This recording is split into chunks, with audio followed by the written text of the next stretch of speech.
Et oui, ça nous intéresse, d'autant plus c'est un compatriote, Michel Zecler, je crois, a été tabassé. Toutes les chaînes nationales en parlent, mais nous aussi ça nous intéresse, puisque nos enfants sont là-bas, et donc évidemment on est obligé d'en parler. Une manifestation monstre anti-flic. Les Français et leurs policiers, on peut le dire, ce n'est pas le grand amour en ce moment. En France, la violence s'est installée depuis la mandature de François Hollande, avec les attentats des fous d'Allah. Ça continue avec Emmanuel Macron et les Gilets jaunes. On parle de violences policières dénoncées par les réseaux sociaux grâce aux vidéos diffusées. Aujourd'hui, Darmanin veut protéger les policiers avec l'article 24, ce projet de loi sur la sécurité globale, car sans police, il n'y a plus d'ordre, il n'y a plus d'État. La police est le dernier rempart pour éviter le chaos. On parle aussi de liberté publique et de liberté individuelle abîmée. Et depuis l'épidémie du Covid-19, la violence conjugale n'a pas cessé d'augmenter. Alors, des questions s'imposent. La violence est-elle devenue un modèle de société? Comment renouer la confiance des Français avec la confiance entre les Français et leurs policiers? Comment apaiser les tensions? La démocratie est-elle menacée? L'autoritarisme n'est-il pas en train de s'installer peu à peu? Et en Guadeloupe, mon Guadeloupe, brigade d'intervention, comment comprendre la stratégie de mon Guadeloupe? L'eau, on ne sait toujours pas faire ensemble. Les élus sont encore divisés. Et la CFBT, toujours au bord de l'explosion. Mesdames, Messieurs, bonjour, bon dimanche, bon café chaud. Vous l'aurez compris, nous parlerons de l'actualité de la semaine. Pour ce faire, M. Seymour, bonjour. Bonjour à vous d'abord, M. André, aux téléspectateurs qui nous écoutent, et à vous, chers amis du plateau. Rabaï. Oui, bonjour à tous, bonjour aux amis du plateau, bonjour à tous ceux qui nous regardent ici comme ailleurs, et tout particulièrement à la famille Parfait en Guyane. Momo, bonjour. Monsieur André, bonjour. Edouard, Rabaï. Bonjour à tous, nous sommes prêts. Ça va être chaud, j'ai l'impression. Édouard Collet. Oui, bonjour Monsieur Mandré, bonjour à ceux et celles qui nous écoutent, et particulièrement à mes amis de la France métropolitaine qui, là, sont en train de nous regarder. Oui. Et bien sûr, camarade Beauchamp, bonjour, avec nous. Oui, bien sûr. Oui. Bonjour à tous ces camarades des amis là qui sont au plateau là. Et bien bonjour à tout le monde. Et à tout le Bonjour à abonnés. Alors, le grand maître à penser ne sera pas là avec nous. Bon, je comprends, il est un peu fatigué. Donc, voilà, j'espère que c'est pas la dingue, hein, ou le coup. Enfin, donc, bon rétablissement, hein, au cas où, hein, à Raphaël. Alors, messieurs, bon, ben, les chaînes nationales en parlent, cette violence, alors pendant pratiquement pendant 2 mandatures. Hein. Donc, cette violence s'est installée en métropole et forcément, nous nous intéressons à cette violence dans la mesure que nous avons nos enfants, nos compatriotes qui sont là-bas. Et un de nos compatriotes, Michel Zecler, a été, comment dirais-je, tabassé par la police. Comment voyez-vous les choses, monsieur Simon? Bon, enfin... Vous êtes surpris, hein? Je suis pris, moi.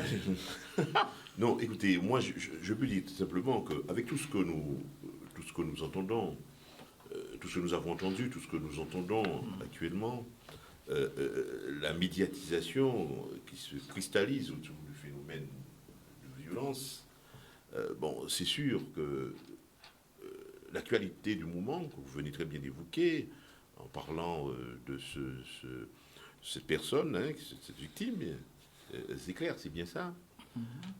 C'est sûr que cette réalité suscite 10 000 questions. Ce sont des questions qui se posent concernant la société elle-même.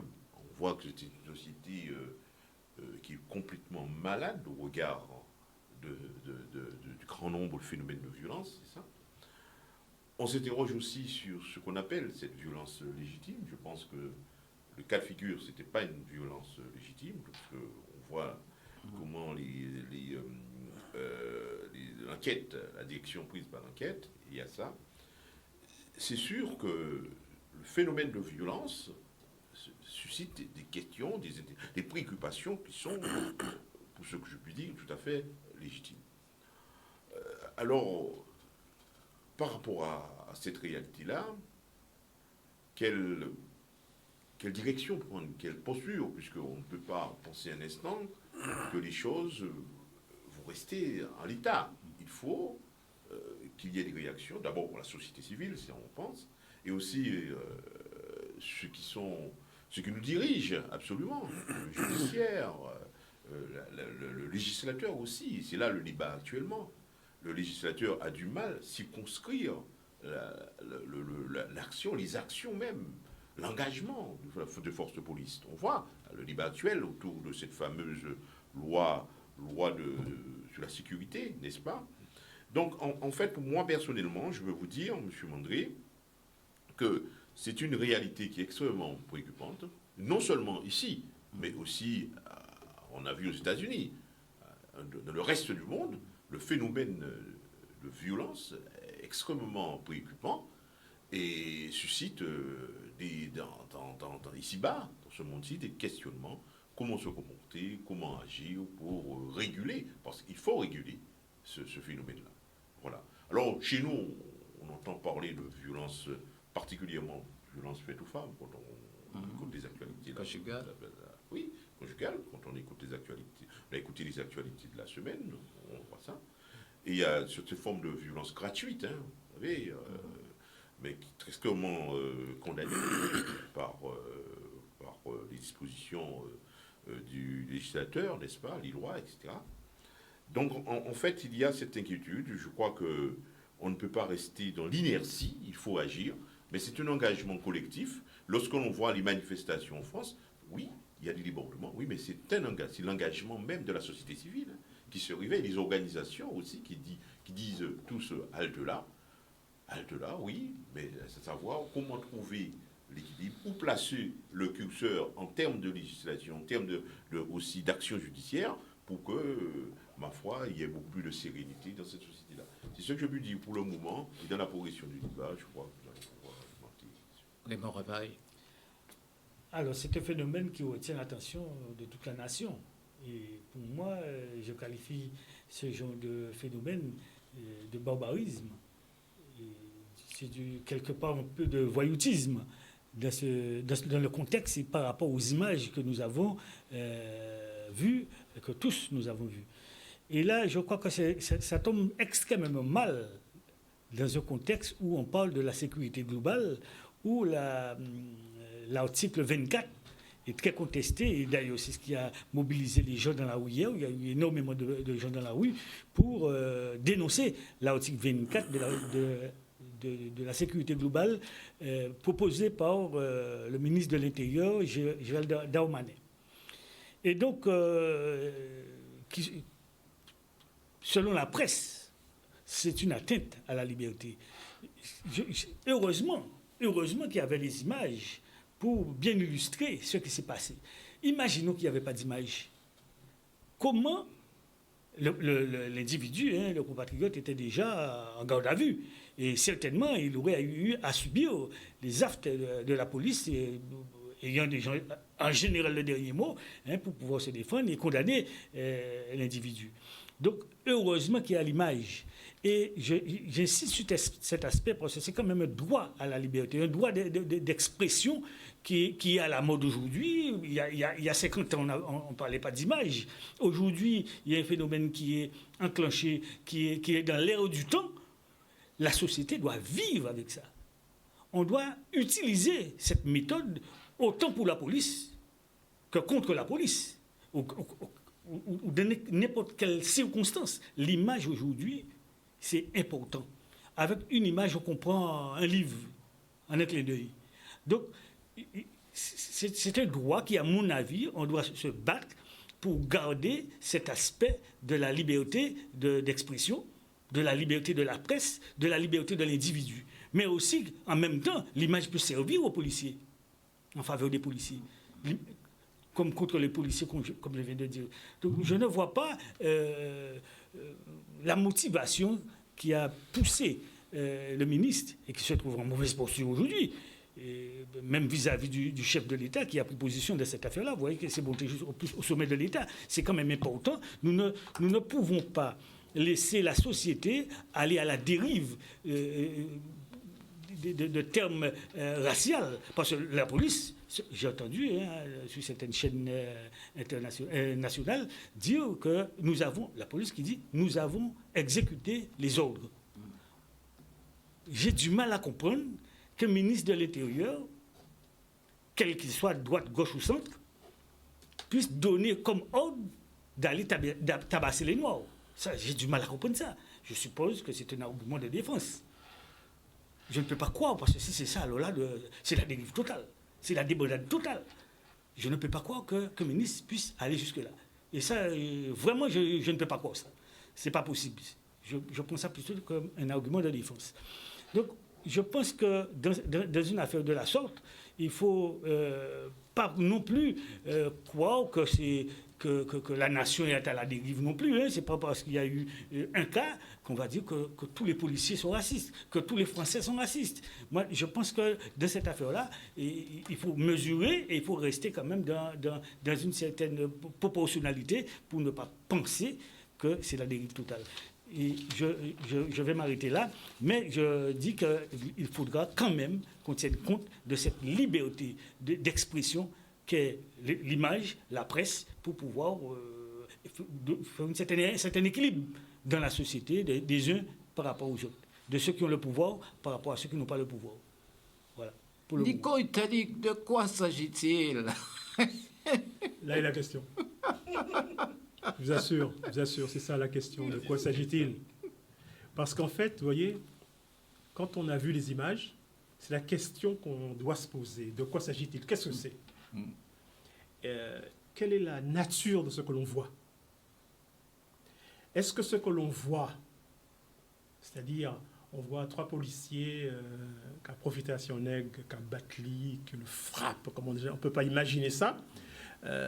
Est-ce que ça renvoie aux acteurs, c'est-à-dire aux acteurs frappants, 3 policiers qui frappent? Est-ce que ça parle d'eux-mêmes?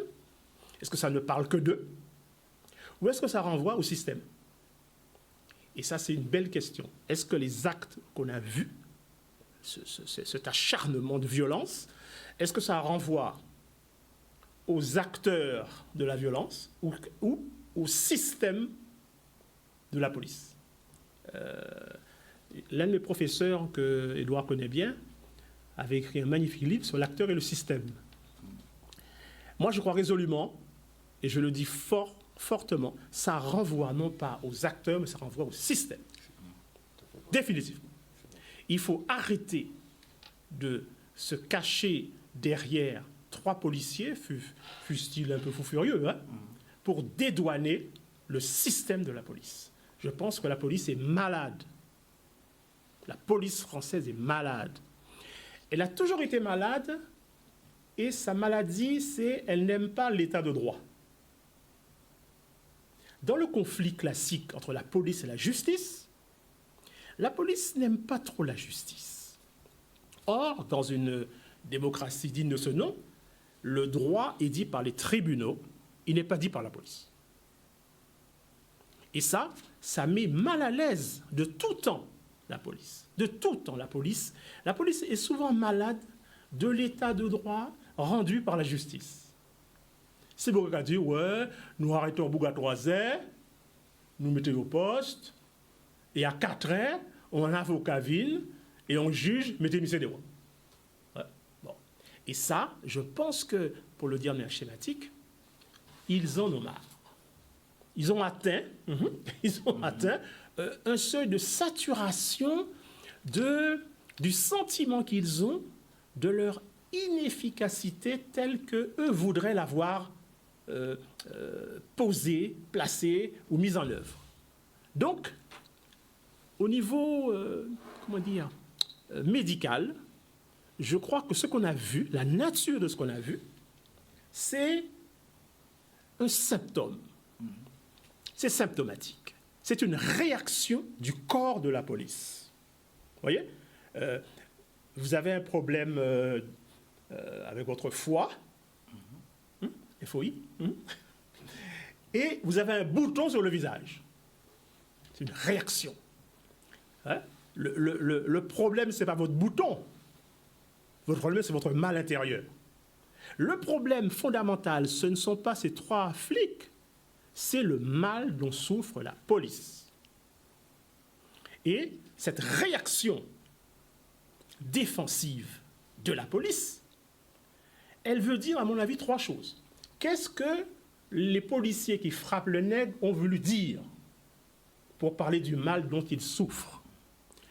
Ce mal qui est en lien avec ce qu'ils peuvent percevoir comme l'inefficacité de leur corps. Premièrement, ils disent au nègre, quand on fait là, ou pas à Kazar, je suis le gardien du territoire national. Vous êtes trop nombreux, immigrés, sans papier, clandestins. Deuxièmement, il dit au nègre, vous êtes musiciens, quand je joue musique, vous êtes venus ici mettre en cause nos valeurs. Nos valeurs. Vous voulez nous envoûter avec votre sorcellerie. Rentrez à Kazar, rentrez en Bambouli. Hein? Je suis le gardien des valeurs de la République. Je protège nos filles, nos femmes. Troisième butin, il a dit, mais tu es venu profiter certainement de l'aide sociale. Va sous les cocotiers, retourne au pied de ton arbre, fais de la tontine. Tu ne profiteras pas de la sécurité sociale et de l'aide, de la solidarité, fruit de notre travail. Donc, c'est ça, en fait, ce que ça signifie. Mais il se trouve que pas de chance. Pas de chance. On tombe sur, je crois que c'est un Martiniquais quand même, non? Oui, c'est Martiniquais. On tombe sur un Martiniquais. Okay. Ouais. C'est pas de chance quand même.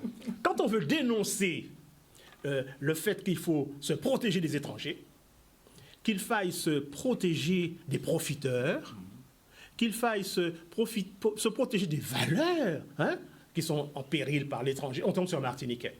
Le Martiniquais, c'est tout sauf ça. C'est un Martiniquais qui habite dans le 17e arrondissement de Paris, à Pont-Bourg, de Sarcelles, ni de Sartrouville, ni de Trappes, Bourg du 17e. Bon. Ce Martiniquais parlant plus français que les Français. Parfaitement. Je l'ai entendu en plus accent qu'ici. Bon. Et en plus, c'est un Martiniquais qui participe à la production de la richesse nationale. Donc, nos flics ont 0 sur leurs 3 critères de défense de la nation. Et ce qui est intéressant quand même, c'est que peut-être ça veut dire que l'objet n'est rien.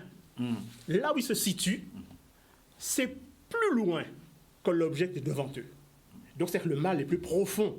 Le mal est plus profond. Le mal dépasse ce qui a déclenché la chose. Donc c'est un symptôme réactif de défense de la police française, saturé de son inefficacité apparente et voulant faire un coup de force pour rétablir la justice contre ces vicissitudes, ces improvisations des bouts congolais qui aiment le droit, qui aiment les tribunaux. Ça suffit, quoi. Ça suffit un peu. Hein? Bon. Donc, voilà ce dont il s'agit. Il y a des leçons à tirer de cela. Tout de suite, j'en vois une. Je dis aux Noirs français intégrés, participant à la richesse nationale, méfiez-vous. Parce que quand ça devient chaud, on ne fait pas de distinguo entre vous et celui qui habite à Trappes et qui vient du Fouta-Djallon ou qui vient de la Casamance. Méfiez-vous, votre couleur de peau parle plus pour vous ou de vous que votre chéquier, que votre compte en banque. Voilà. Donc, voilà ce que je veux dire pour le moment. Et quelques mises en garde que je voudrais bien faire en lien avec ça. Mais pour moi, c'est ce que ça veut dire. Il s'agit de cela, en fait, et de rien. Il faut dire aussi, ça fait pas longtemps qu'on avait arrêté Amir Ratti avec... Kalach. Kalach. Oui.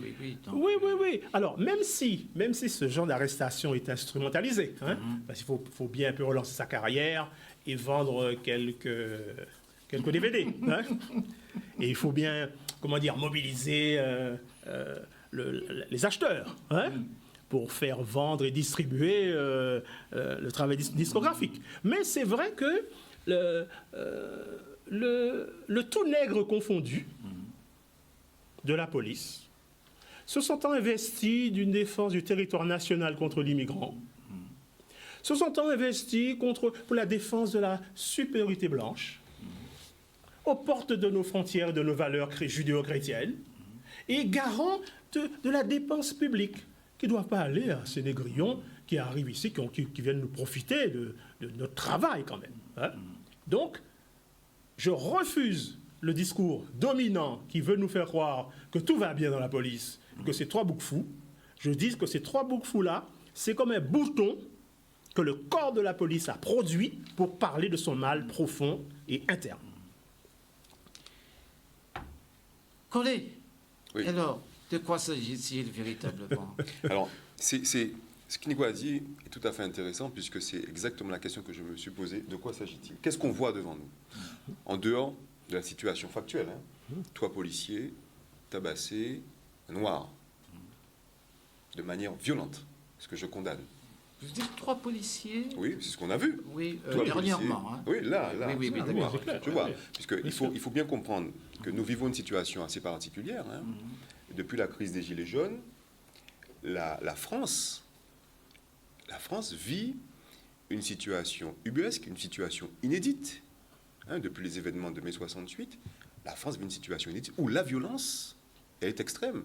Et la violence, aussi bien des deux côtés dont acte, mais la violence de la part des forces de l'ordre, violence soi-disant légitime, hein, elle est particulièrement à mettre à l'index. Et ce que nous avons vu récemment, alors que, concomitamment à cela, il y a une proposition de loi qui est en train d'être proposée à la représentation nationale sur justement donc, la sécurité globale et qui tendrait à circonstancier, justement, à sanctionner toute image prise d'un policier, d'un gendarme ou de membre de force de l'ordre de nature justement à porter atteinte à son intégrité physique ou psychique et qui serait distillée sur les réseaux sociaux. Cela, c'est inédit dans la Ve République. C'est exactement l'expression même des libertés qui sont atteintes. Interdire de filmer un policier ou un gendarme en action. Ça, c'est inédit. Et c'est sous ce fond de cette cristallisation législative, cette proposition de loi, hein, là-dessus, et je rappelle une chose à noter, proposition de loi qui émane d'un député de La République En Marche, qui n'est ni plus ni moins, celui qui a écrit cette proposition de loi, hein, d'accord, qui n'est ni plus ni moins un ancien membre du RAID. Un ancien commandant du RAID.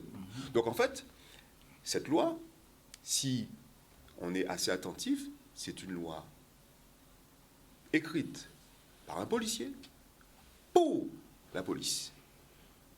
Et donc, ce qui s'est passé, l'événement qui s'est produit sur ce Martiniquais, en tout cas cette personne, ce citoyen, est assez notoire parce que cela souligne bien justement une difficulté, non pas d'appréciation de la situation de la police, Nico, et moi je fais une distinction. Je ne crois pas qu'il y ait une violence systémique dans la police. Je suis convaincu qu'il y a des brebis galeuses là-dessus. Mais c'est plus justement la hiérarchie de la police que je mets en cause, et la hiérarchie au-delà de la police, celle de l'État. Je crois que vous voulez faire la pause et je reviens après la pause. Nous arrivons à notre première pause café. Et nous revoilà. René Beauchamp. Non, je finis. Ah oui, nous allons attendre 2 petits moments. Hein. Donc, Edouard Caffine et puis Edouard, oui. Oui, alors, je disais une chose, pour rebondir sur les propos de Nico, moi je remets en cause la hiérarchie de la police et la hiérarchie étatique. Je crois qu'il ne faut pas oublier une chose, que les policiers exécutent et répondent aux ordres. Ils sont aux ordres. Et quand on voit la manière dont les ordres sont donnés, on peut se poser une question. Dans un premier temps, il faut rappeler une chose qui est fondamentale. 2 cas de figure. C'est soit les ordres sont clairs, vous respectez uniquement la procédure, vous vous pliez à la procédure. Tout se passe bien. C'est l'état de droit qui vient. On est dans le droit pur, ce dont j'appelle de mes voeux. Ou soit, on est pour une impunité, faites vos affaires, on vous couvrira. 2 faits historiques à ma mémoire. Rappelez-vous, Maurice Papon, préfet. Les événements des manifestants algériens. Il avait indiqué à la police à l'époque, vous serez couverts. Et on sait ce que ça a donné. Massacre de plus d'une centaine de manifestants algériens. Contradiction avec l'histoire. Mai 68, le préfet de l'époque avait indiqué aux policiers, battre un homme à terre, c'est se battre soi-même. Et c'est souiller la police. Et on lui doit quand même une situation inédite où il n'y a pas eu ce que nous avons connu, contrairement en Guadeloupe en mai 67, les massacres. Je ne fais que reprendre les propos de la commission Stora qui avait indiqué que les événements de mai 67 en Guadeloupe, 68, il y a eu un massacre en Guadeloupe. Le préfet de l'époque avait donné un feu vert. Et rappelez-vous, le fameux syndicaliste Nestor avait été tué et on a connu ce que ça a donné en Guadeloupe. Donc il y a un regard sur la manière dont les ordres sont donnés, sur la hiérarchie, donne des ordres ou comprend une situation. Et puis dans ces faits, dans cette situation-là, le préfet allemand, actuellement, est décrié. Rappelez-vous, le nouveau schéma national du maintien de l'ordre, là, qui est récent, septembre, là, indique bien que suivant un ordre de dispersion, tout le monde doit partir. Il n'y a pas de distinguo qui est fait entre un journaliste qui fait son travail et un manifestant. Des guerres, puis il n'y a rien à voir. On muselle le regard de la République, on interdit aux gens de filmer l'action des policiers, ce qui est un droit sacré pour nous. Puisque quelle manière d'autre que nous avons de pouvoir être dans une logique tout simplement d'équité ou de droit respecté entre l'action de la police, qui a le monopole légitime de la violence, et moi, mon droit à moi, de pouvoir contester l'action de la police. C'est exactement ces libertés, cette atteinte à nos libertés, de la hiérarchie au sommet de l'État. Et puis, il ne faut pas se leurrer, Darmanin, c'est de la politique qu'il fait. C'est les présidentielles qui approchent. On a envoyé ce gars qui se croit malin récupérer quelques voix de droite, d'extrême droite. Puisque donner à un ancien flic du RAID l'opportunité d'écrire une loi pour les flics, c'est tout simplement faire un pied de nez au Front National. Vous avez entendu, le Front National.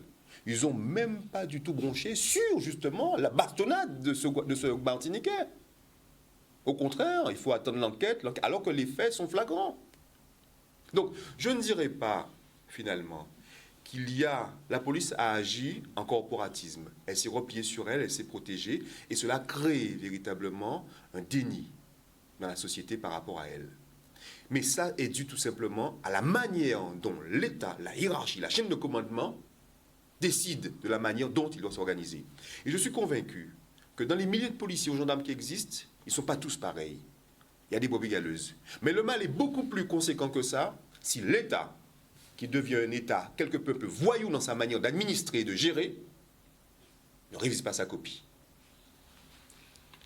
René Beauchamp, revenez-nous.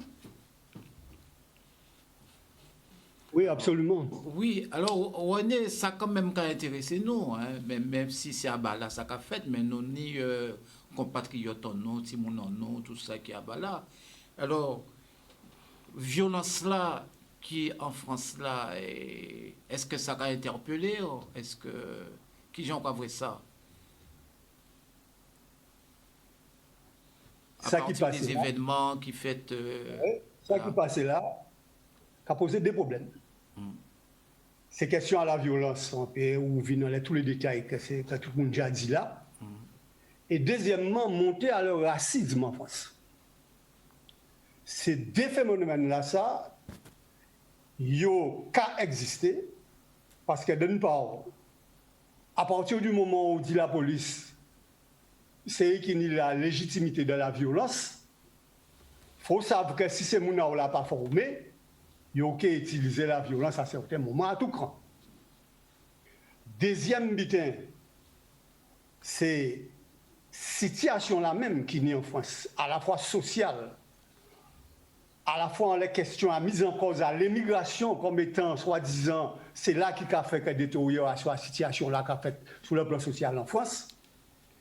Et toute montée à le racisme entretenue par le Front National, et il faut bien dire, toute une fraction à la droite qui a rejoint le Front National, qui a effectivement créé une situation qui a fait que le racisme commençait à développer de plus en plus, et la police a dans la société française, et tout le monde sait que les forces de police, de manière générale et militaire en France, ils ont constitué avec l'idéologie colonialiste qui toujours montre qu'en réalité, ni la supériorité de une race vis-à-vis de toutes les autres races, qui sont les anamites, les asiatiques, qui sont les nègres, qui sont les arabes, etc.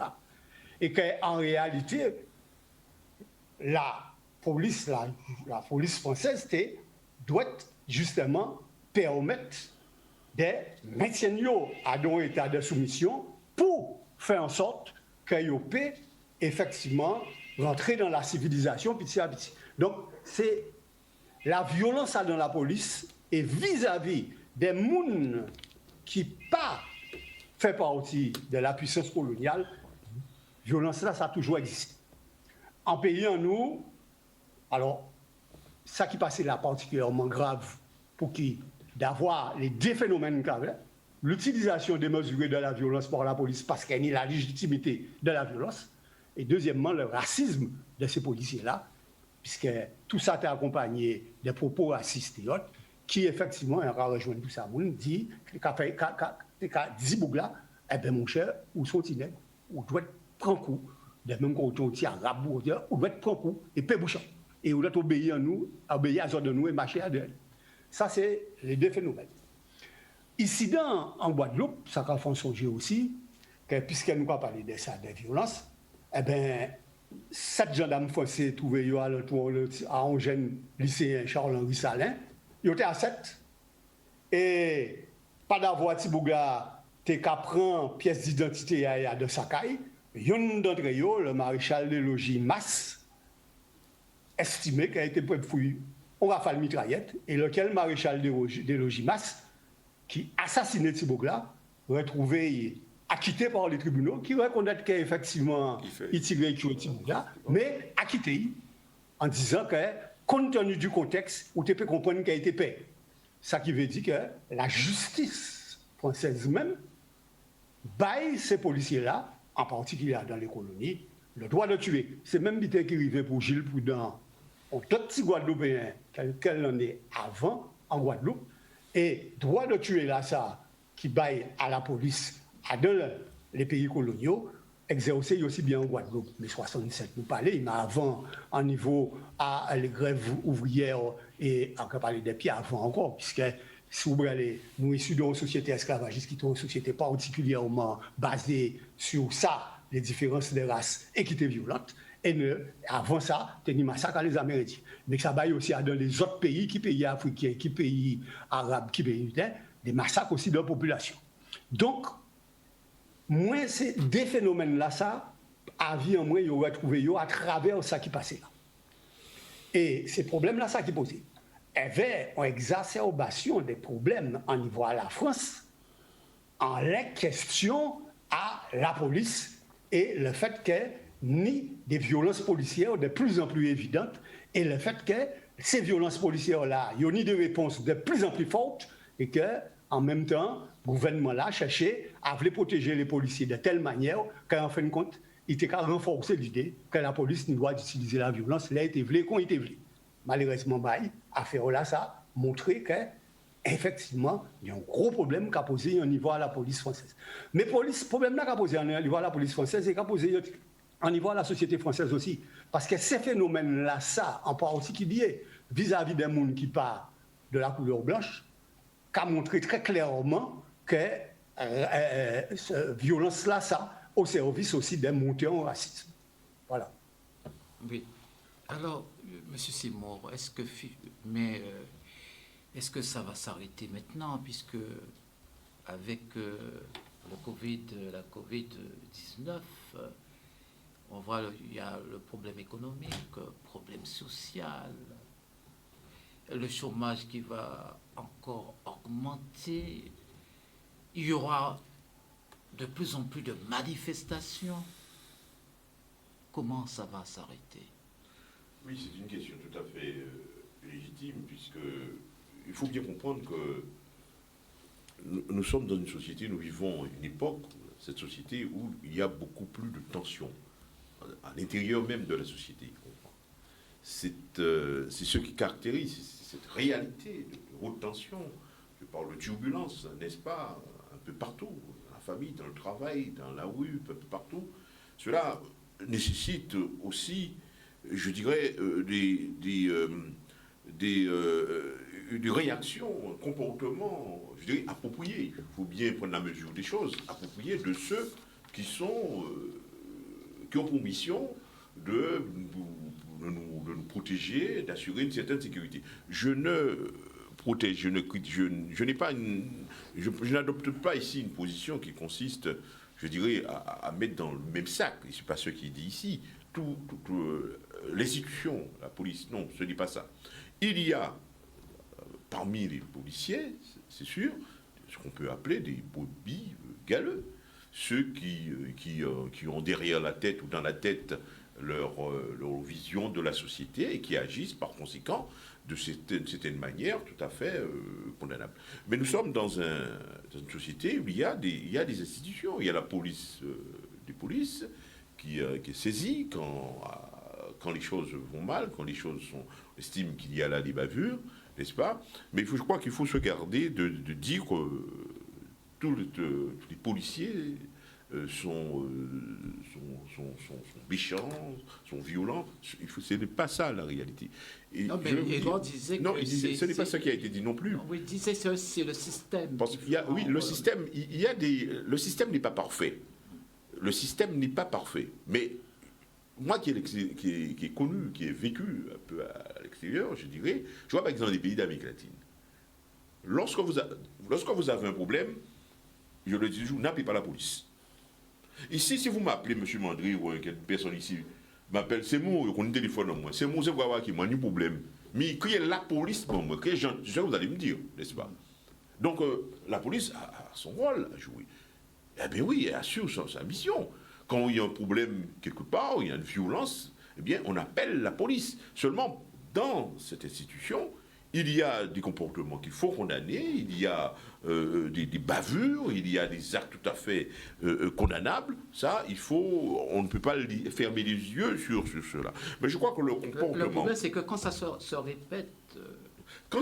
Eh bien oui, vous savez, il y a aussi la médiatisation des choses, hein, et c'est bien qu'il y ait la médiatisation. Mais nous sommes aussi dans cette société où il y a le digital, n'est-ce pas? Les choses circulent à la vitesse grand V. Ce qu'on ne voyait pas avant, eh bien, on le voit maintenant.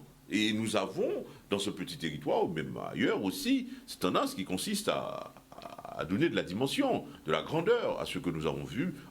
Donc il y a le contexte, vous l'avez très bien dit, il y a des faits qui se déroulent dans une société, qui est la société du moment, qui n'est pas certainement pas celle du 20e, du 19e siècle, du 20e siècle, même si il y a des phénomènes qu'on a connus au 20e siècle, qui existent dans ce siècle, le 21e siècle, avec dans des proportions tout à fait inacceptables.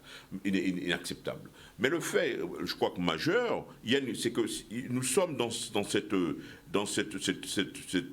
contexte extrêmement difficile, et dans beaucoup de domaines, à bien des égards, il y a beaucoup de difficultés à poser au bon endroit le curseur, tant en termes de législation, aussi en termes de judiciaire, parce que souvent il y a des décisions qui sont prises, qui sont critiquées, et n'est-ce pas, c'est ça, cette réalité-là. Ce n'est pas une tâche du tout, je dirais, facile, je ne dédouane pas, je condamne aussi les actes qui sont faits, mais qui sont commis, mais il faut bien comprendre une chose aussi, c'est que la société, elle n'est pas tranquille, et il y a, à mon sens, une sorte de corrélation entre les problèmes de notre société et ce à quoi nous assistons du côté du judiciaire, dans la police, par exemple. En tout cas, les Guadeloupéens doivent savoir que la police fait son job. Hein. Dans beaucoup de cas, eh bien, elle le fait mal. Oui, il y a des cas, oui, mais elle fait son job. Il n'y a pas lieu d'avoir peur de la police. Quand un policier vous voit ou la gendarmerie, il fait son job, n'est-ce pas? C'est pas, Ludico l'a très bien dit. Hein. Ce sont les tribunaux qui décident. Hein. C'est le contradictoire. Donc vous êtes interrogé, vous êtes peut-être molesté, bien il faut manifester votre mécontentement, il faut condamner cela, mais les policiers font leur job. C'est ça mon avis. Je ne vais pas critiquer et dire que voilà, c'est l'institution en elle-même qui est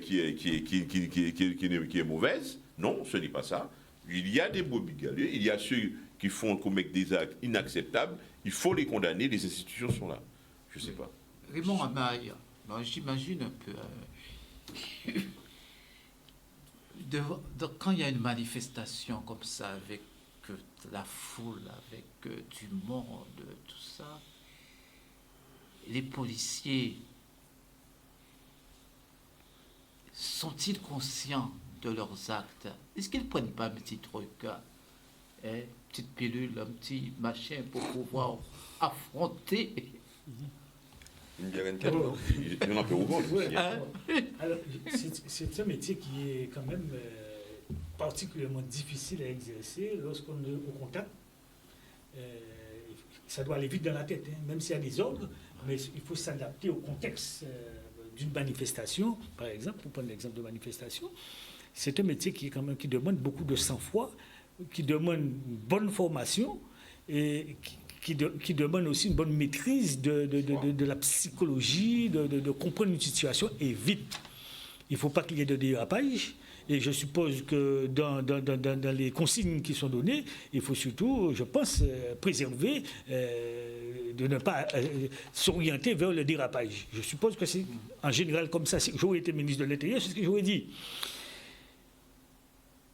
Cependant, c'est vrai qu'il y a des bavures du genre de ce qu'on a assisté concernant le Martiniquais, c'est intolérable et inacceptable.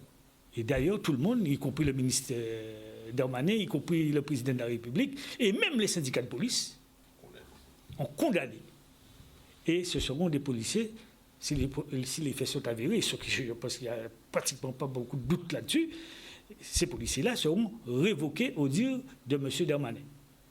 Et ce qui est tout à fait normal, et que j'approuve. Cependant, la police doit rester la police. Ce n'est pas parce qu'il y a un cas ou quelques cas qu'on doit dire que le système est pourri, que le système n'est pas bon. Certainement, le système mérite d'être amélioré. Il y a toujours mieux. Il y a toujours des améliorations qu'on peut porter. Mais je ne peux pas dire que le système qui est en place, c'est un système pourri. Il y a des policiers pourris. Quelques policiers pourris. Mais je ne peux pas dire que le système est pourri. Le policier fait son travail dans un contexte difficile et je suis tout à fait l'un de ceux qui pensent qu'il faut avoir de l'autorité au niveau de l'État. Il faut avoir de l'autorité au niveau de la police. Et si on a une société aujourd'hui en dérive, c'est certainement parce qu'il y a un manque d'autorité quelque part. On a l'État, depuis un certain nombre d'années, ça ne date pas de Macron, hein, ça date de un certain nombre d'années déjà, et de décennies, on a pris le pouvoir de l'enseignant. On a pris le pouvoir de la police. En tout cas, il y a des changements, de perte de pouvoir. On a pris le pouvoir des parents. La société, la base de la société, c'est la famille. Le père, le maire, le maire de la ville, le père, la mère, ils n'ont plus de pouvoir. On n'a plus le droit de corriger comme on l'entend, en respectant quand même des limites. On ne peut pas faire n'importe quoi. Nous ne sommes pas dans les pays de la jungle, en France. On a pris le pouvoir de ses parents, de nos parents, des parents que nous sommes. On ne peut plus orienter et former l'enfant comme il se doit pour le préparer à la société. L'enseignant que je fus, et j'ai constaté ça, début de carrière, en fin de carrière, il y a eu beaucoup de changements dans le comportement des enfants, dans le comportement de la famille, dans le comportement de l'enseignant vis-à-vis de l'enfant, le comportement du prêtre, parce que nous sommes dans un pays quand même où les gens ont une foi à défendre. Et la religion, c'est une influence le comportement des gens. Eh bien, tout ça, ça a été bafoué. Le prêtre n'est pas respecté, la police n'est pas respectée, le gendarme n'est pas respecté, le parent n'est pas respecté, le maire n'est pas respecté. On voit combien de maires qui ont été tabassés. Mais où est-ce que nous allons? C'est un problème d'autorité qu'il y a dans ce pays-là.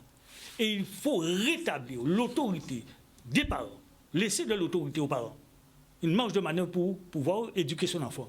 Il faut laisser de l'autorité à l'enseignant. Il faut laisser de l'autorité au chef de culte, quel que soit, hein, catholique ou musulman ou autre, de l'autorité à ces gens-là. Il faut de l'autorité à la police. Et s'il faut armer la police, je suis l'un de ceux qui pensent qu'il faut que la police soit armée. La police ne peut pas aller devant des bandits.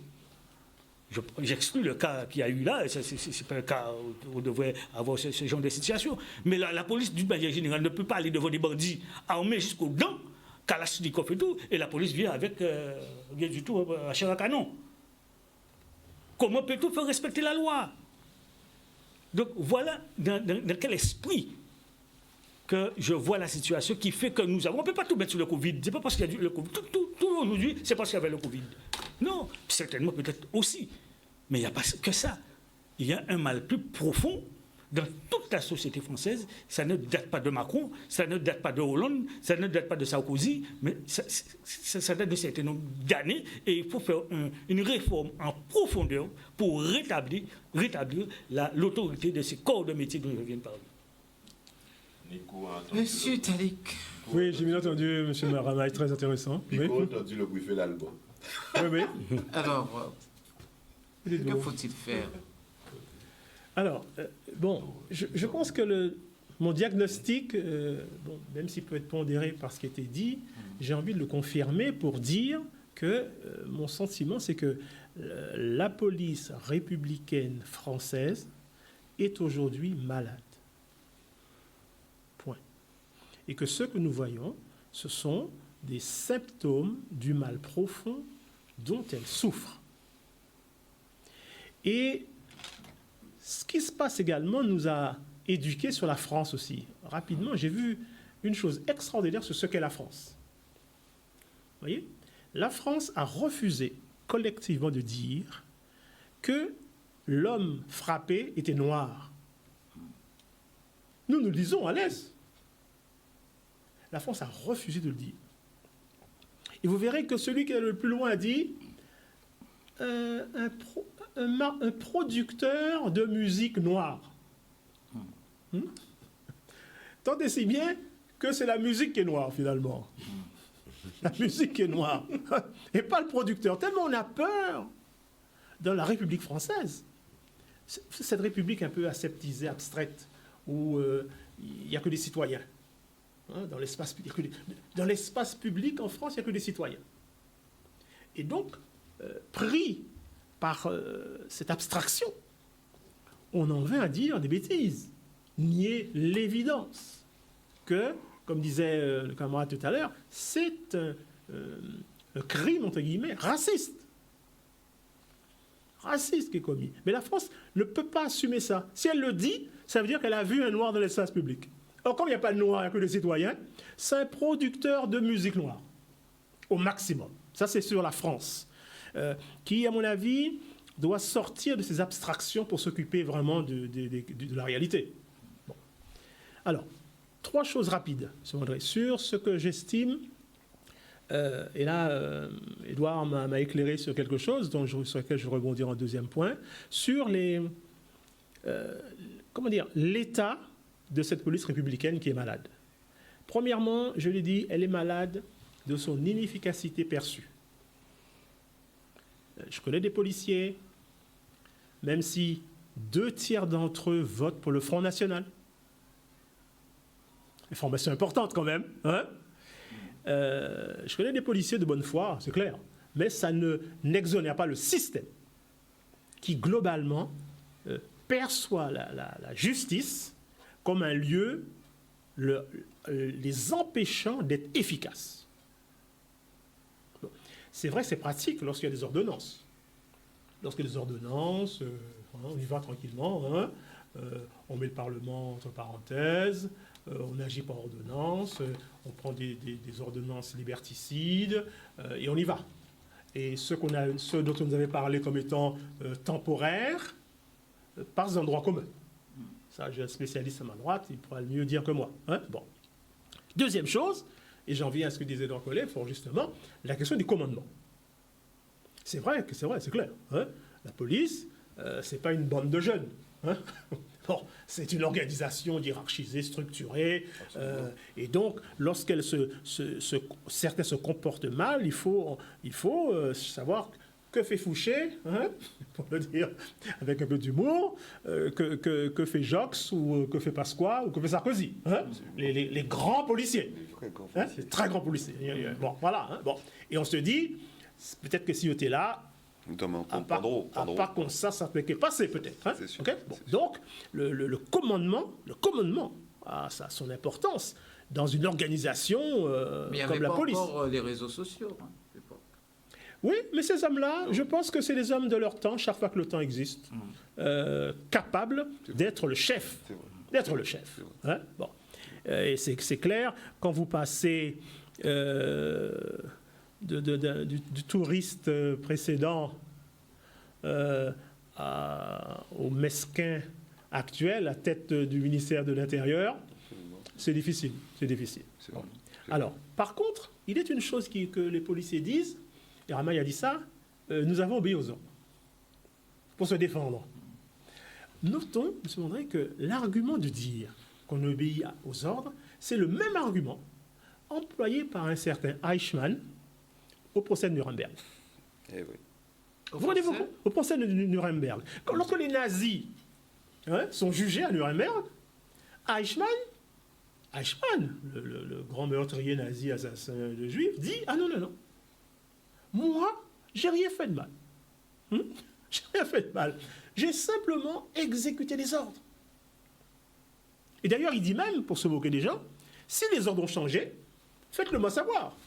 Parce que lorsqu'il s'agit d'exécuter des ordres, je suis un spécialiste. Donc si l'ennemi a changé, faites-moi confiance. Comme vous avez vu comment je suis capable de tuer du juif, avec précision, avec méthode, avec finesse, avec intelligence, parce que j'obéis aux ordres, si l'ennemi a changé, eh bien cette même structure mentale, cette même finesse qui me caractérise, je suis prêt à mettre tout ça au service, toujours de l'État, contre le nouvel ennemi. Vous voyez ? Mais attention, ça ne nous a pas empêché de condamner tous ces gens-là pour crime contre l'humanité. Parce que vous avez une responsabilité aussi.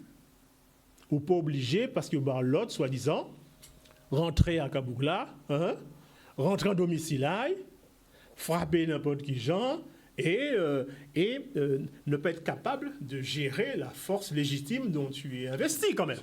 Hein? Bon. La troisième chose, et j'en arrêterai là, c'est Macron lui-même. Je pense que Macron est très intéressé par la situation. C'est-à-dire qu'il faut qu'il crée une situation où, par rapport à l'ordre et au Front National ou au Rassemblement National, que cette question soit au centre du débat. Absolument. Et quand la question est au centre du débat, ça l'intéresse. Parce que les racistes de tout poil, qu'a sorti des rois, et la vraie question, c'est lui ou Marine Le Pen. Absolument. Et pour le moment, je ne sais pas si ça va durer longtemps, si la question c'est Macron ou Le Pen, pour l'instant c'est Macron. Ça ne fait pas de lui un grand homme. Vous savez, un grand homme qui regarde la génération à venir, alors que le petit homme, lui, regarde sa réélection. Hein? Mais ça assure, selon lui, sa réélection dans 15 mois. Et pour lui, plus le temps va passer, plus il y aura une seule question qui va compter, c'est sa réélection. Donc, 3 choses. Le sens de l'inefficacité de la police telle qu'elle est perçue, les dysfonctions du commandement et l'instrumentalisation de la police et la question de l'ordre pour asseoir la réélection de Macron en réduisant le débat à une seule question, l'ordre ou le désordre. C'est exactement le fond de ma pensée dans mes propos liminaires. C'est exactement cela. Oui. Je répète une chose fondamentale.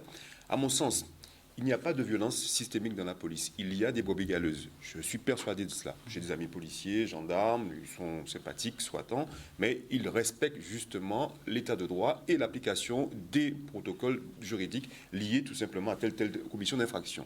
Ça, jusqu'à présent, ça va. Mais c'est l'ordonnancement hiérarchique, la façon dont les ordres sont donnés. Et ce que Nico dit, c'est exactement ce que je reprends. Je prends un exemple tout à fait clair et précis.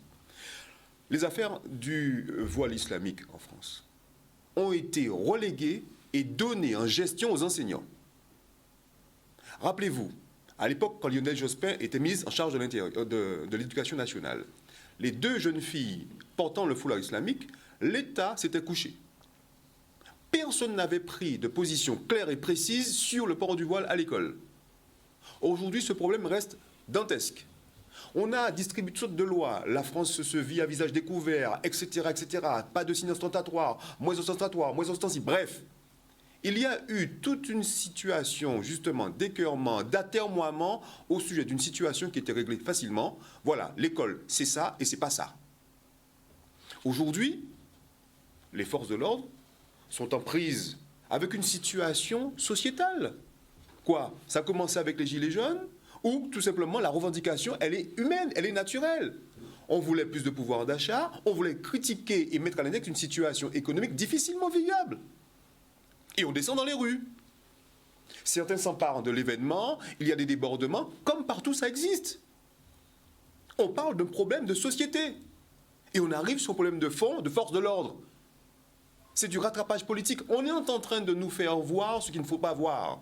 Il y a, sur notre tête, un gouvernement d'amateurs. Que d'amateurs. Où on fait du tout et du n'importe quoi.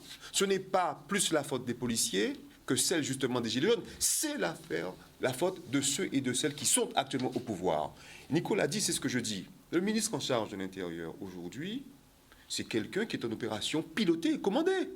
Rappelez-vous Castaner. Castaner s'était fait rudoyer. Il a reçu une volée de bois vert parce qu'il a voulu une police exemplaire. Il a quitté le ministère en demandant une police exemplaire. Les syndicats de police ont eu à dire contre lui. On a eu sa tête. On l'a viré. Aujourd'hui, on met tout simplement quelqu'un de complaisant qui dit « Oui, mais la police, je suis pour la police. » On est d'accord avec la police. Rappelez-vous Darmanin devant les députés de la République En Marche, qui s'est tout fait lorsqu'on parlait de violence, de bavure policière. L'expression violence policière pour Darmanin, ça n'existe pas. Il s'en étouffe même. C'est grave pour un ministre de l'Intérieur. La police, elle est pour moi, elle est pour vous, elle est pour nous tous. Elle doit nous protéger, pas nous tabasser. Pas nous tabasser. La légitimité de la violence, je lui octroie, je lui concède. Tout état de droit, tout état ne peut se construire sans police. Mais là, avec cette loi et son article 24, où on vous interdit de filmer un policier en action, ou autrement dit, de pouvoir avoir la possibilité de vous défendre en face d'un policier, ou en face d'une bavure, on vous dénie cette possibilité de droit naturel, qui est celui de pouvoir dire « je conteste ce que ma police fait et je la mets à l'index là-dessus », on est en train de créer, à mon sens, un vrai terrorisme d'État.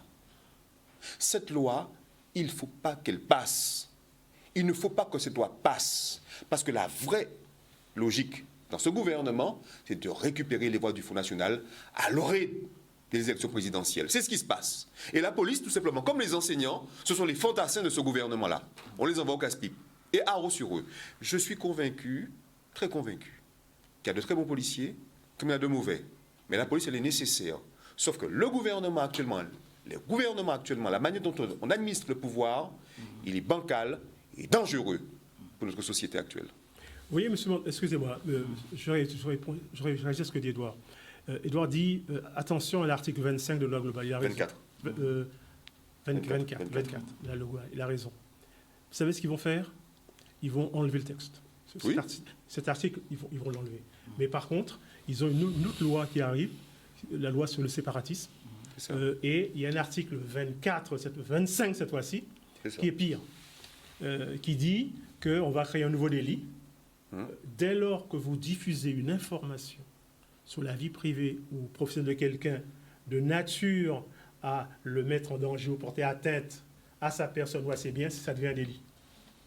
Autrement dit, on va dépasser la police pour inclure le droit commun, tous les fonctionnaires, tous les hommes de la terre, relativement à la diffusion d'informations. Autrement dit, on était parti à la police, ça nous crispait. Alors, on n'en veut plus, et bien nous sommes tous concernés. Et ce sera plus facile à caractériser en droit, et plus facile à exécuter. Alors pour rebondir sur ce que Nico dit, alors que le vrai mal, c'est surtout les réseaux sociaux. C'est la manière dont les réseaux sociaux sont utilisés. Ceux-là ne sont pas sanctionnés sur la possibilité qu'ils ont d'interdire ou d'empêcher telle diffusion d'informations. Et c'est là que, justement, les moyens de protéger la police, ce n'est pas l'article 24. Je rappelle une chose, le code pénal est rempli de dispositions législatives qui permettent de protéger les fonctionnaires de police. Oui. Nous avons fait un petit tour, en passant nous avons fait un petit tour au René Beauchamp. Ah, très bien. Oui. René, où avez-nous? Pas qu'à dormir. Alors, non, justement, les camarades, ils ont parlé, ils ont dit, pour nous, cette situation-là, ça, il peut durer peut-être jusqu'en 2022. C'est-à-dire, pour que les citoyens puissent choisir entre Marine Le Pen et Macron. C'est la vérité. Donc, qui j'en vaut ou quoi vrai ça? Est-ce que ça va durer jusqu'en 2022 là? Oui, alors très rapidement, en termes de Dion-Bitin, quand même. Oui. En termes de Dion-Bitin, c'est que le terme violence légitime pour la police, pour moi, sont Bitin qu'il faut bannir. C'est une question d'un logiciel. Quand on dit moi que la police, enfin, pas la police, c'est-à-dire l'appareil qui règle la sécurité des gens, l'appareil qui permet de maintenir l'ordre et la sécurité pour tout le monde. L'usage de la force, c'est légitime, d'accord, mais la violence n'a pas l'usage de la force. La force pas obligée d'être la violence, et la force pas n'y a qu'à voir avec la violence. Bon. Donc, pour moi, déjà, les termes n'ont un problème qui est grave. Bon. Ceci étant, c'est vrai que le problème qui est posé là, à partir de l'agression de Zecler, c'est lié à deux choses. C'est lié à la fois au racisme et à l'utilisation de la violence. Et question là, ça a posé deux problèmes. Alors, ça, c'est pour rebondir sur la société française. C'est pas sûr, on dit que le racisme, tout ces butins-là, ça, qui vient de toute une situation sociale et qui mettre en particulier les émigrés comme étant la cause principale de la dégradation de la situation et tout ça, et qui est alimenté en particulier par le Rassemblement national. Ceci étant, même si le Rassemblement national, porteur principalement de ces conceptions-là et ces idées racistes, ça n'est pas tout seul. Deuxièmement, on pas certain que la prochaine élection présidentielle, si vous retrouvez Le Pen face à Marine Le Pen face à Macron, on pas du tout certain que Macron peut passer. D'avoir ressentiment à le peuple français vis-à-vis de Macron très fort. Et Marine Le Pen, le Front National, n'a la capacité aussi de camoufler le racisme et d'utiliser cette situation-là pour effectivement avancer pour des situations radicales où il y a Trump mettre aux États-Unis les États-Unis d'abord, mais la France d'abord. Et les Français d'abord. Et ça peut très bien pris en niveau le peuple français aussi. C'est pour ça que on n'a pas envie de tirer château de cartes pour les Français savent qui laissent là, ils remettent. Mais en cas de danger là, ça là, est clair et net. Et puis situation là qui est envenimée en France, puis qu'il y a ce type de problème là, ça, et puis effectivement, ça va Marine Le Pen toutes les chances de périver au pouvoir. Il faut nous mettre ça en logiciel, nous aussi, en tête en nous. Nous faut-il trouver nous pays Guadeloupe colonisés, en bas direction à le Front National. Absolument. Et nous avons aussi des leçons à tirer et des bitailles à voir depuis à présent par rapport à ça. C'est pour ça qu'en cas de danger là particulièrement grave et particulièrement important. La police française, l'appareil judiciaire et policier français doit changer le logiciel. En particulier, il doit changer le logiciel en Guadeloupe même. D'avoir, là nous avons parlé de la police, nous avons ces policiers nous là qui ont arrêté voler, etc., etc. Et même au niveau de ces gendarmes là, nous avons ça. Et c'est l'aspect positif. Mais l'aspect que nous ne pas voir, c'est l'aspect militaire. Parce qu'il faut savoir que qui la gendarmerie, qui en niveau à certains corps de police, il y a des hiérarchies et il y a une relation militaire. Et en général, là on voit l'aspect militaire qui prend le dessus. Qui ça dans certaines manifestations, qui ça dans d'autres cas, 67, etc. On va voir tout de suite que la composante même des polices, là, ça a changé. De façon que l'obéissance militaire, pas rien remettre en cause. Bon. Donc, c'est tout un logiciel à refaire à niveau de la police, là, ça. De telle façon que la police, les véritables rôles, les véritables fonctions, qui c'est de mettre en service à sécurité à la population, et toute la population, quelle que soit, moun à la population là. Et en disant même à la police, doit être une formation des policiers qui doit permettre que ces policiers-là, eh bien, très rapidement, au cas vrai, les insuffisances qu'il y a à Kazayo, et au pas permettre de retrouver en situation de responsabilité armée, si ou j'ai détecté à Kazayo un certain nombre de sentiments qui racistes, qui à niveau là ça, et si pani justement des valeurs qui ont fait qu'elle doit être au service de l'ensemble de la population et non pas de catégorie de la population. Il y a fait quand il s'agit par exemple à l'heure actuelle des vrais qui c'est là qui radicalisé le royaume musulman ou pas radicalisé. Mais il faut savoir que le danger à la radicalisation, il n'est pas seulement lié à musulmans. Hein. Il y a aussi, il n'est pas seulement lié à des députés religieux, hein. Il y a aussi à des conceptions que nous ni de supériorité à telle race ou à telle race, etc. C'est-à-dire à tout un certain nombre de valeurs qui empêchaient l'humanité de vivre ensemble et de collaborer. Juste rebondir rapidement, deux choses. Rebondir sur ce qu'a dit excellemment. Ce qu'il dit là est pertinent. Le référentiel d'action de la police, ou en tout cas, globalement, des forces de l'ordre, il est à géométrie variable, selon qu'on soit en France hexagonale ou ici dans les départements d'outre-mer. C'est formidable et intéressant. Un exemple concret là-dessus. La gestion, par exemple, de la gendarmerie lorsqu'elle arrive ici. La manière dont, justement, elle appréhende une situation qui peut être infractionnelle ou pas. Dessus. Je prends un exemple. Le cas de Sainte-Rose. Rappelez-vous, en plein confinement, ce monsieur qui met sa musique, chez lui, il est chez lui, il met sa musique là-dessus. Les voisins sont agacés, donc il exerce probablement un abus du droit de propriété. On appelle la gendarmerie. Ça a été filmé, hein?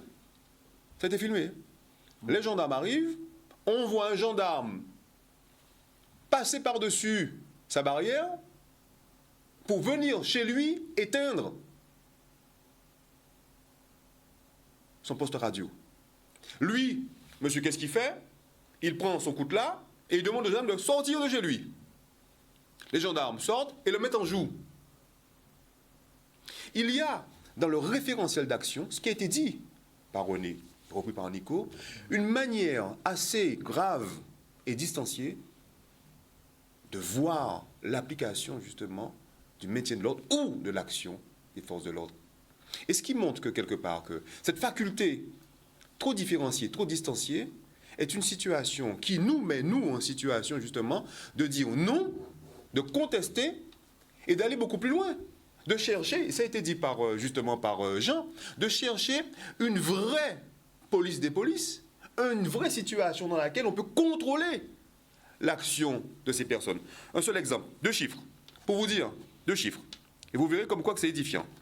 À l'occasion des enquêtes liées justement sur la crise des Gilets jaunes, 217 enquêtes confiées à l'IGPN, 19 ont justifié de l'ouverture d'une information judiciaire, 68 ont été classés sans suite, 2 CRS condamnés à une peine d'emprisonnement avec sursis. Il y a un vrai problème de contrôle des forces de l'ordre dans ce pays-là, ça. Et si on nous retire à nous, citoyens, ce droit naturel de pouvoir contrôler l'action de la police à travers nos caméras, on est véritablement, on avance vers un terrorisme d'État. Très rapidement.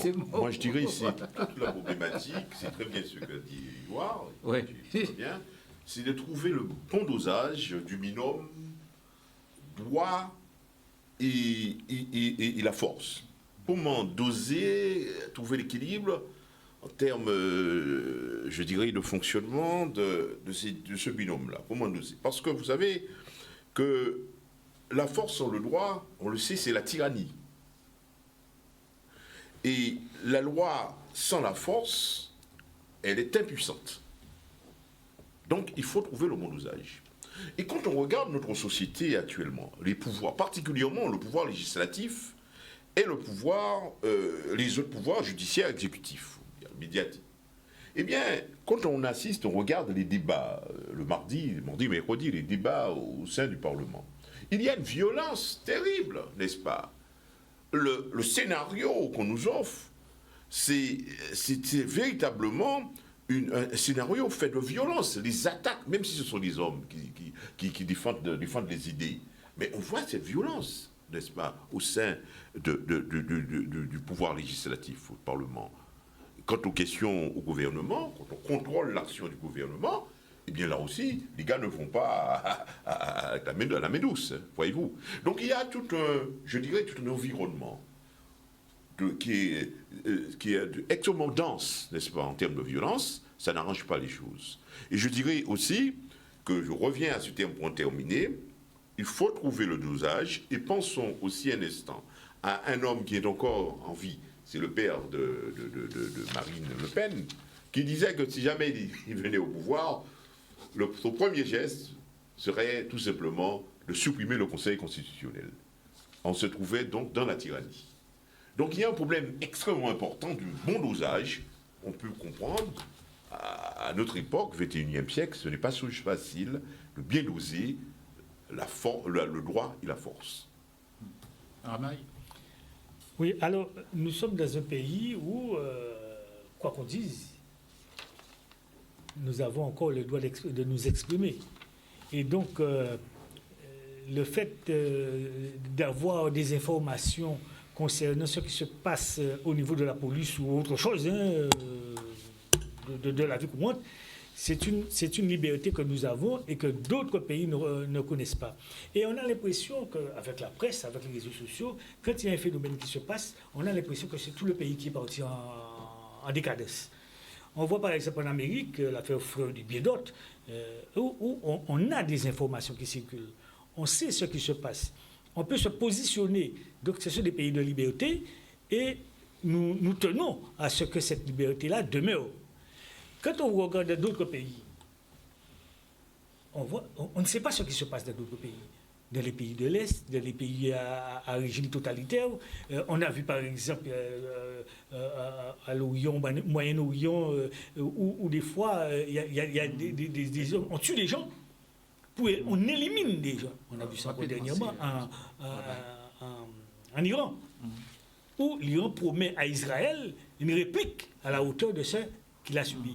Donc, et on ne sait même pas qu'est-ce qui s'est passé, pourquoi, pour des raisons politiques, pour des raisons d'intérêt nucléaire, pour des raisons... On ne sait pas ce qui se passe. Alors, nous devons nous attacher à cette liberté que nous avons chez nous, où on sait ce qui se passe, on doit savoir utiliser les arguments que nous avons, tels les réseaux sociaux, la presse, la loi, et la police, comme à bon escient pour ne pas déraper plus que ça. Mais je ne dirais pas aujourd'hui, parce qu'il y a un phénomène qui s'est passé en France, que l'ensemble de la France est en déconfiture et il faut bannir la police. Bien au contraire, il y a un système qui est quand même en place et qui a toute sa valeur. Sur Maya a raison, il faut opposer à la violence d'État une citoyenneté éclairée et debout. C'est bien dit. Et donc, ce qu'il faut, plusieurs choses là-dessus, c'est de pouvoir être tous contre cette loi de sécurité globale qui est attentatoire à notre liberté, quelle qu'elle soit la liberté. Deuxième chose, il faut une vraie police des polices, pas une police partisane qui pousse une police à être corporatiste et donc à se protéger et créer un sentiment de déni de police dessus. Il faut la police, elle est nécessaire pour le maintien de l'ordre, elle est nécessaire pour notre sécurité. Et puis je ne peux que dénoncer justement que très peu d'élus guadeloupéens ont tout simplement mis à l'index ce qui s'est passé. À part Christian Baptiste et peut-être Mme Bourlin certains, je n'ai pas entendu les autres, alors que nous vivons une situation où notre liberté à nous, à travers cette loi globale, sécurité globale, elle est devenue dangereuse pour la société guadeloupéenne et française. On fait le mot de la fin avec René Beauchamp. Rapidement, René, si on avec nous toujours. Oui, les autres, on fait encore croire que tout est dit, on ne pas voir pourquoi on fait le mot de la fin, plus spécialement. Ouais. Ça, Angénie a dit, c'est qu'effectivement, moi, en surtout conscient de mon butin, c'est qu'il faut une vigilance citoyenne. Côté vigilance politique, mais il faut une vigilance citoyenne de tous les instants, à ces questions-là, ça, qui a touché des questions fondamentales pour, en particulier en Guadeloupe, pays en nous. De même qu'il faut une vigilance particulièrement forte en les problèmes de société qui ont mené à l'état de dégradation dans la société en nous et qui a fait que les phénomènes de violence intersociétaux en dans la société en nous qu'a développé de plus en plus, alors que si nous te connaissons violence avant, c'est une violence qui était liée à la nature de la société en nous et des rapports en nous avec l'extérieur, mais actuellement, violence là, ça a développé de plus en plus en dedans en nous. Il faut nous être extrêmement vigilants dans ça. Pourquoi? Parce que ça a posé des problèmes à la fois d'éducation, de valeurs morales, etc., et de questions de respect et de conception de la vie ensemble. Ainsi va le monde, ainsi va la Guadeloupe. Passez une excellente journée et à dimanche, si vous voulez bien.